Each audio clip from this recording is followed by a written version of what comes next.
ఈ రోజు నేను ఏజింగ్ అవ్వకుండా ఉండాలి.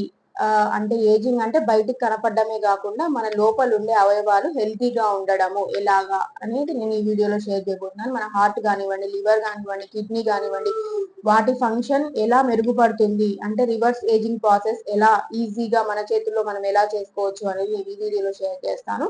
నెంబర్ 1 పాయింట్ ఏంటి అంటే డీప్ స్లీప్ లోకి వెళ్ళాలన్నమాట. అట్లీస్ట్ రోజుకి 8 అవర్స్ ఆఫ్ సౌండ్ స్లీప్ అనేది ముఖ్యము.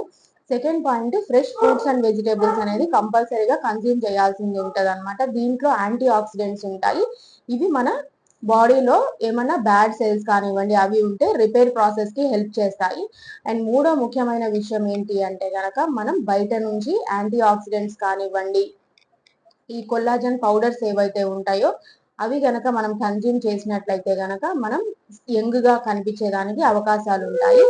అండ్ ఇంకొక ఇంపార్టెంట్ పాయింట్ ఏంటి అంటే